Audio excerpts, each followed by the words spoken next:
Hi, it's a Friday, and I wanted to take a few seconds to tell you about a book that I've been reading, Make It Stick. And I guess the book is primarily geared toward learners. The subtitle is The Science of Successful Learning. But this is a great book for educators. I kind of read it in that mindset. And what the book does primarily in a sentence is takes what we think we know about the best ways to learn and kind of tries to uh, dig down a little deeper and see if those are really effective. I guess it kind of really challenges some of the popular notions about learning, like learning styles or the idea of this kind of learning where you cram for tests. And just that very word cram sort of suggests trying to shove stuff into your brain. And the science of learning is that we actually mostly learn by taking stuff out of our brain instead of putting it into our brain. That's the very biggest takeaway for me from this book. And that just that single idea really changed my thinking on what I want to do as an educator. So if if you think about something you want your students to know, maybe the sociological imagination. I teach sociology. That's this kind of this really fundamental idea that um, a person can look at other people and think about the way those people see the world or the way they're relating to the world around them.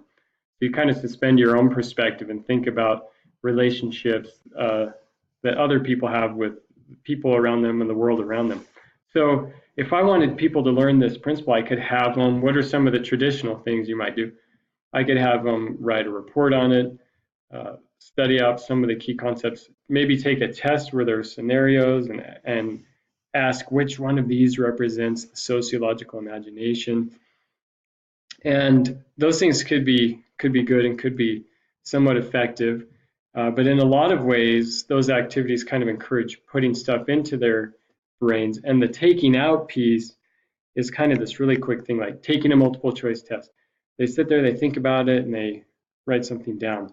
Well, this book takes that, and if you think about a multiple choice test or writing a book report, it does require pulling information out of your brain a little bit.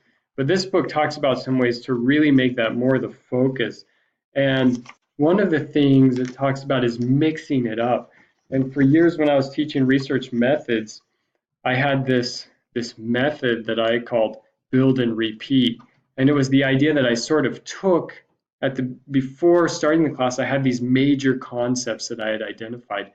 And instead of just covering those in unit one, and covering, or I should say, covering one concept in unit one, then covering another in unit two, what I did was had the students work on projects in different units.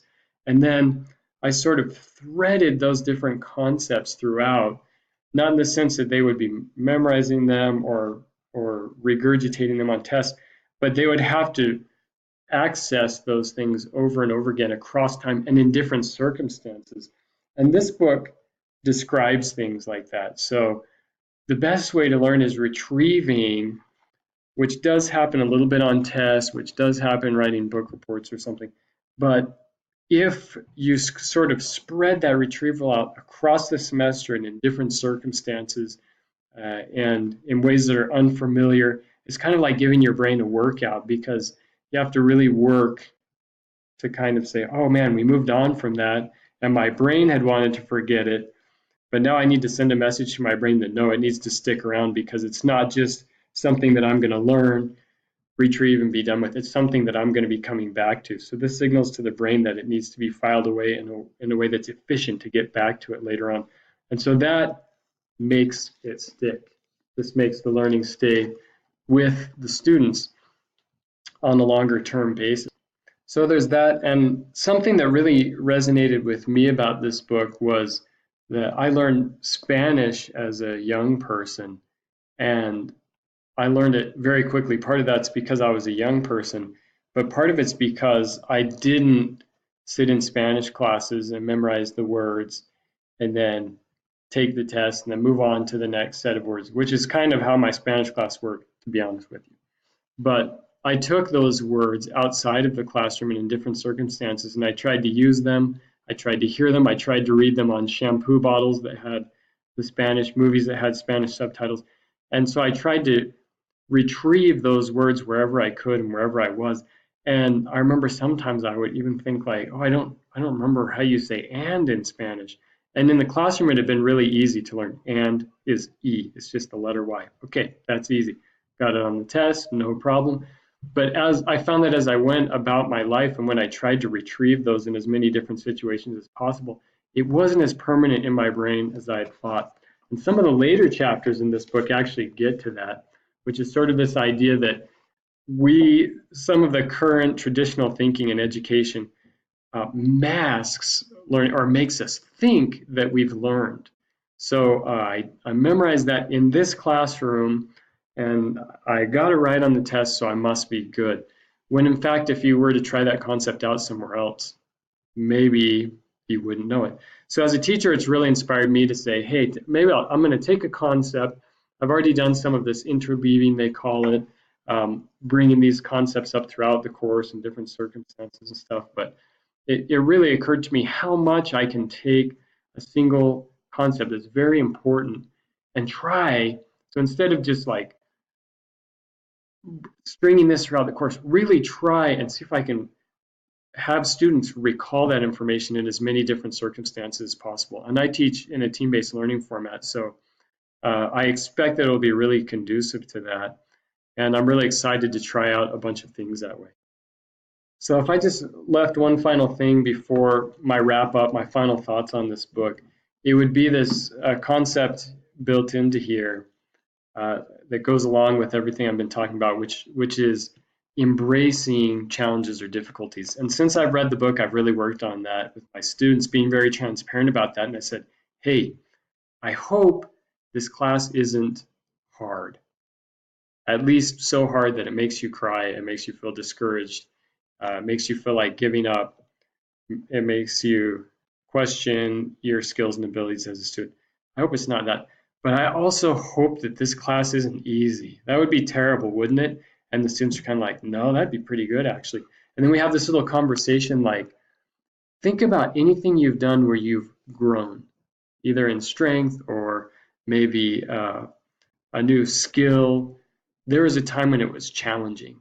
And so the only way that this class is going to provide you something, the only way that I'm helping you get your money's worth is if we give you challenges in this class. So every unit, every week, in fact, everything we do should be challenging or else it's probably not helping you learn as much as it could. And the reason for that and the tie-in to this idea of making it stick is this idea that our brain doesn't learn to memorize stuff when it's easy. It's kind of just like our physical muscles, it's not the 20 push-ups that are easy, it's that last one that's hard where our muscles learn, okay, I'm going to need to do something more than I'm doing.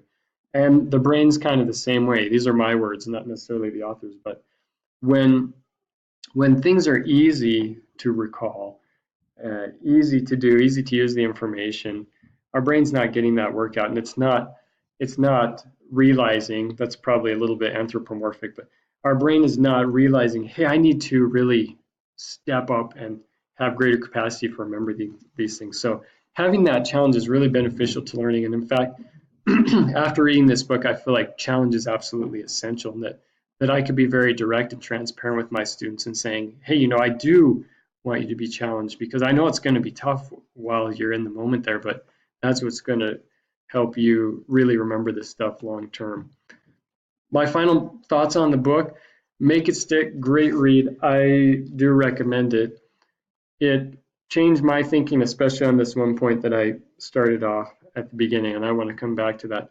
The biggest point for me on this book is the idea that it's not about putting information in your brain, it's about taking it out. And doing that in as many different ways as possible across time, in challenging ways, in new ways, in different ways, in order for the brain to realize that, hey, this is something that's important and I need to hang on to. It's been a great tool for me. I'm already using it in the class. I have a few ideas planned for how to use it a little bit more. Specifically, as I said, little tweaks on my lesson plan to say, hey, I have them doing a meaningful activity with this concept, but is there a concept This is in unit 2. In unit 3 or 4, is there a way that I can make this concept sort of strategically come up again, or make the need for that concept come up so that students come and are sort of compelled to draw that back out across time? Also within units, to maybe, instead of maybe just giving them one activity that they'll need the concept for, maybe if I can do that in 2 or 3 different contexts that are different, this will all reinforce their learning. So it's been a very influential book. Recommend it. Have a good day.